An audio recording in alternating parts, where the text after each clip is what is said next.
ده اسم المحل. ده اسم المحل. ايه ده؟ انت ماسك ايه؟ انت ماسك يا مستر؟ الله، ده مستر. انا مش عارف ده يعيش ازاي معايا. ده يعيش ازاي؟ ده ممكن ادوس عليه او ممكن يحصل له حاجه. ده ليهم بيوت صغيره. بصوا بقى الجمال. ايه ده؟ ايه ده؟ ايه الصغنونه دي؟ لما بشوفها بتخطف قلبي بكل يعني بكل الاشكال، بتخطف قلبي بكل الاشكال. لسه طالع المحل دلوقتي. الولد اللي شغال بصراحه ذوق جدا جدا جدا في التعامل، وحديقه السعيده للحيوانات الاليفه. بجد بجد بجد ممتاز جدا جدا. اسعاره ممتازه جدا جدا. واهم حاجات مهمين جدا جدا لاي حد عنده حيوانات اليفه. اول حاجه التزاوج، تاني حاجه الاقامه، تالت حاجه الشاور والحلاقه والحاجات دي. فكل ده باسعار ممتازه جدا جدا جدا. السلام عليكم ورحمه الله وبركاته. ازيكم؟ عاملين ايه؟ اخباركم؟ يا رب تكونوا دايما بخير. بصراحه الفيديو ده مختلف جدا وغير المألوف خالص عن اي فيديو انا عملته، وهو خارج اساسا نطاق القناه. يعني القناه بتتكلم عن السفر والسياحه وتطوير الذات. بصراحه دي حاجه مختلفه شويه، وحاجه ممكن تكون لبعض الناس لو شافتها يقفل الفيديو، ولكن هي حاجه بحبها جدا. يعني للناس اللي هي مشتركه معايا في القناه او الناس حبايبي اللي عندي على القناه عارفين كويس قوي ان انا بحب الحاجه دي جدا جدا جدا. ولما بشوفها بتخطف قلبي بكل يعني بكل الاشكال. بتخطف قلبي بكل الاشكال، سواء كنت شفتها مثلا ماشيه بره كده لوحدها او في محل. هو محل حيوانات اليفه اسمه الحديقه السعيده للحيوانات الاليفه. سبحان الله، مش عارف ليه شفت المحل كده مره واحده وقلت لا انا هصوره. الموضوع لا هو اعلان ولا انا متفق مع صاحب المكان على حاجه ولا اي حاجه. انا بحب الحاجات دي جدا جدا، ولما بشوفها بصورها. وده اول محل سبحان الله اشوفه واصوره. معرفش ليه او ايه السبب، انا مش عارف. فتعالوا نشوف كده المحل مع بعضينا، ان شاء الله هيعجبكم جدا جدا. واسعاره كويسه جدا جدا، لان انا سالت الولد على اسعار كده، فانا هساله تاني قدام الكاميرا. تعالوا نشوف المحل كده. ده اسمه الحديقه السعيده للحيوانات الاليفه. ده شفته في الشارع اللي انا ماشي فيه. ده الشارع اللي انا كنت ماشي فيه. ده شارع طبعا عمومي. ده المفروض ان هو شارع حمزه في حي البديعه. فالمحل عجبني جدا جدا. المحل الديكوريشن بتاعه يعني مش هنقول ان هو احسن حاجه، ولكن الاسعار والقطط اللي جوه بصراحه عجبتني جدا. فقلت لا لازم اصورها، وانا الحاجات دي بتعجبني جدا، واللي عارفني عارف ان انا بحب الحاجات دي جدا. هو فيديو عن المألوف، فيديو مش اللي احنا متعودين عليه انا وانتو، ولكن هو حاجه بحبها، فحبيت ان انا اشارككم معايا فيها. يلا بينا نشوف المحل مع بعض، ونشوف الاسعار، ونشوف الحاجات اللي جوه بتتكلم في ايه. يلا بينا. هو ده المحل اسمه الحديقه السعيده للحيوانات الاليفه. تمام، تعالوا كده نشوف المحل ده.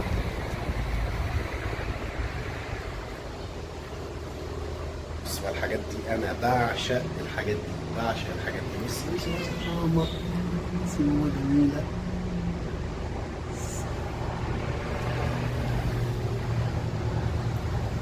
هنا حاجه بقى، بص عسل، سكر هنا، سكره هنا، سكره. ده اعلان يا جماعه غير مدفوع الاجر نهائي.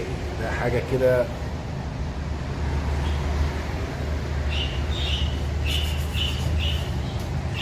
انواع طبعا، كل انواع الشرازي والسيامي.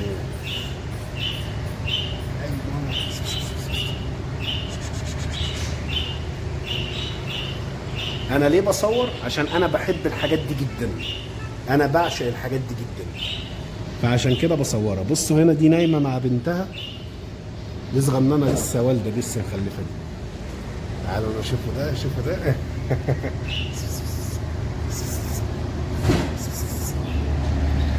بصوا الامارات دي، الامارات دي، الامارات دي، الامارات دي. بس أمورة انت أمورة.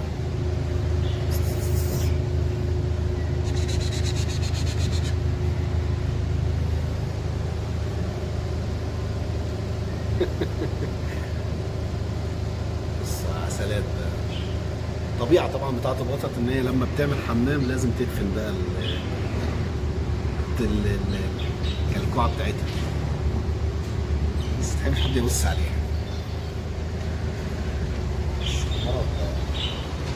طبعا هم عندهم هنا كل ما يخص الحيوانات الأليفة، من أكل البوكس اللي هو يعني نبدأ بالبوكسات.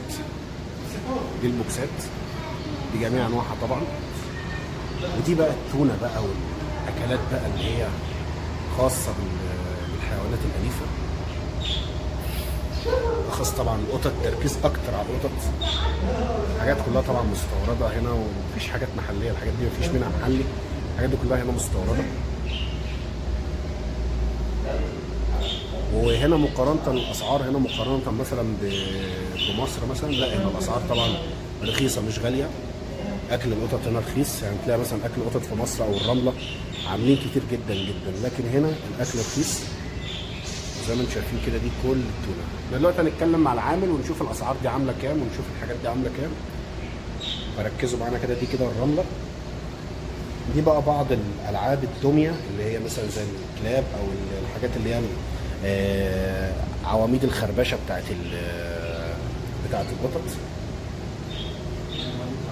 دي السبريات، ودي الالعاب الصغيره، دي عواميد الخربشه.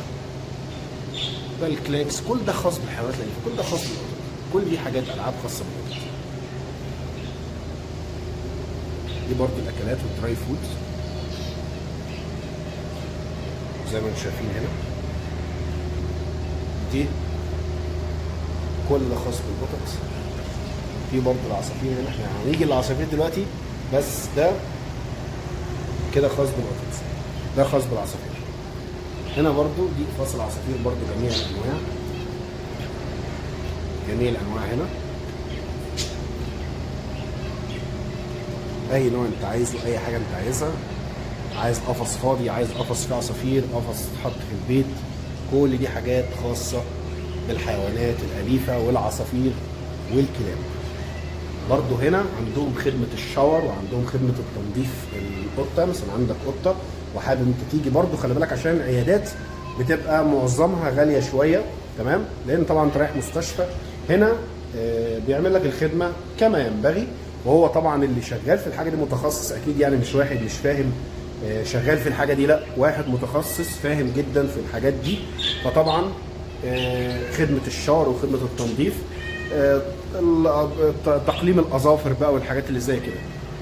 بس نرجع للي بتنونو دي تاني بقى نشوفها، عشان عسولة دي بقى. بص ده أمورة، أنا بقى بعشق القطط يا جماعة. اللي يعرفني كويس عارف إن أنا بحب حاجة اسمها قطط. بتعملوا إيه أنت؟ بتعملي إيه أنت؟ أنت عايزة إيه يا ماما؟ بص سكر بقى، سكر في سكر بقى، في سكر في الموضوع، في سكر في الموضوع. بس هنا كده مستغربة مستعجبة من الموضوع. انت عايزة ايه انت عايزة ايه انت؟ قطط يا جماعة من امتع الكائنات اللي انت تقدر تعيش معاها في حياتك. بتسحب الطاقة السلبية بطريقة ما تتوصفش. دي طبعا انواع كتير. طيب احنا معانا دلوقتي الغال في المكان. السلام عليكم. وعليكم السلام. انت اسمك ايه؟ روني. اسمك روني؟ روني from بنجلاديش.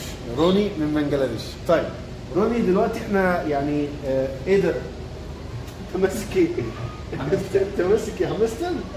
الله، ده مستر. الله،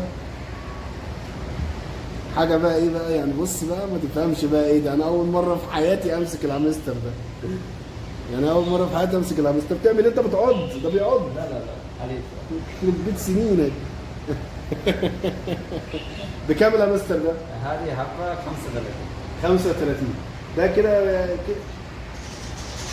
بص في منه اللي هو الرصاصي ده، وفي منه اللي هو ابن اللذينه، في منه الابيض ده. انا مش عارف ده يعيش ازاي معايا ده. انا ده يعيش ازاي ده ممكن ادوس عليه او ممكن يحصل له حاجه. ده ايه ده؟ اول مره بجد. انا عشان لابس جوانتي انا مسكته، لكن بجد لولا الجوانتي ما كنتش مسكته. بصراحه مقلق يعني. هو مفيش حاجه هومستر، بس هو يعني شكله مرعب شويه. ممكن انا عشان ممكن ما كنتش متعود عليه او حاجه. بس امور كيوت خالص ده، كيوت خالص. طيب ده كده بيقول لك الحبه ب 35. ده هم ليهم بيوت هنا اساسا، تعالوا بصوا ليهم بيوت صغيره. بصوا بقى الجمال، ايه ده ايه ده ايه ده ايه ده، ايه الصغنونه دي. في هنا برضو السمك الزينه، ده سمك صغير كده محطوط في كوبايات. انت بقى عندك حوض عايز تحطه فيه، انت بكام السمكه دي؟ هذه هبة 15. الحبه 15 والهامستر الحبه 35. 35. طيب تعالى كده ورينا كده الانواع دي. ده ايش نوعه؟ هذه سكوتش. ده سكوتش. هذه سكوتش ماربل. ده سكوتش مالبو. ماربل. تمام. ده اسعار كام؟ هذه يعني ما في بيع، حق تجاوز. ده ما فيش بيع، ده تزوج بس. بيع يعني صغير هنا موجود. شو تمام. البيع يعني البيع فين؟ هذه 2 اسبوع يعني وهم شهرين بعدين بيع. ده عمر شهرين بعد كده بيع على طول، عبال بس ما يرضعوا كده. دول لسه مع مامتهم الصغننين دول. طيب يعني ده كله تزاوج. كبير يعني في نفرات له هذا سفر. وركب هنا 50 طيب بكام اليوم؟ واحد يوم 30 ريال. واحد يوم 30 ريال. ركب هنا. في تزاوج في كل شيء. تجاوز يعني لا هذا يعني 5 يوم 300 200 ريال. التزاوج 300 200 ريال. الفرق يعني دكة. تمام. لكن عادي اقامه عادي 30 ريال. 30 ريال. طيب تمام. التونه دي كام سعر كده يعني؟ ممكن رينج كام؟ مينيمم كام؟ يعني هذه بلوس، هذه شركه يعني زين، سيزر، رويال، ثلاثة شركه يعني نمبر 1. يعني ممكن مثلا مينيمم كام؟ مثلا كام سعر واحد حبه مثلا مينيمم؟ هذا ابلوس حبه 6 ريال. 6 ريال. سيزر 6. سيزر 6. رويال هذه 7 ونص. دي 7 ونص. هذا اكسبنسيف. اوكي. بعدين في هذا كيت كات هذه 5 ريال. هذا 5 ريال كله. ايوه. طيب اوكي تمام. كيس رمل فيه كام كيلو كام كيلو كام كيلو؟ يعني في 5 لتر. في 10 لتر. تمام. 20 لتر. تمام. 50 لتر يعني 20. 10 لتر يعني 35. في 40 45 يعني فرق هذه شركه. تمام 20 لتر هذه 60. يعني باختلاف كل شركه. ايه. تمام. الدمي ده مثلا ده كام؟ هذه ما في يعني ديكوريشن. كله ديكوريشن يعني. ده ديكوريشن. لا هذه حق بيستا بس هذه توي، هذه ديكوريشن. هذا ديكوريشن وهذا ديكوريشن. بس هذا بيع. هذا كام عمود خربشه كام؟ هذه 60 ريال. 60 ريال. طيب تمام. طيب اهم شيء هذا الشاور يعني انا الحين جيب بس. يبغى الحين اسوي نظافه، اسوي شاور، اسوي قص الظوافر كده، ظبط كل شيء تمام، شيل بس خلاص يعني 100 100. كم يعني في سعر صغير في سعر كبير؟ لا يعني يعني كم صغير كم كبير ولا هو نفسه سعر؟ نفسه صغير كبير نفسه سعر. نفس برايس. طيب كم كل شاور كل شيء؟ شاور يعني كل شيء بس هذا في بلينين يدين كل شيء 35. 35. بعدين في لعل هذه حلاقه. والله مره رخيصه. هذا شيبين هذا 70. هذا 70. مره رخيص. كويس مره كويس. فالمكان ده والله العظيم ده وحياة رمضان ده مش اعلان يا جماعه والله ولا حاجه، قسما بالله ده محل حيوانات اليفه. انا شفته كده بالصدفه قلت لا هعمل له فيديو. هو كده لله في لله هعمل له فيديو، لان انا بحب الحاجات دي جدا. انا اساسا بقالي كتير بفكر ان انا افتح مشروع زي كده في مصر والله العظيم، او في اي بلد او في البلد اللي انا مقيم فيها، لان انا بعشق الحاجات دي. ومش هفتحه تجاره يعني، لا انا هفتحه كده نزاهه كده، ان انا بموت في القطط والشغل ده والحاجات دي. انا بحب الحاجات دي جدا يعني. فبجد المحل ده كويس جدا. فين كارت المكان؟ بصوا برضو هنا في اكسسوري، كل ده اكسسوري القطط والكلاب. في هذه ده في عنوان في كل شيء. طيب بصوا في هذا رقم فوق. ده اسم المحل.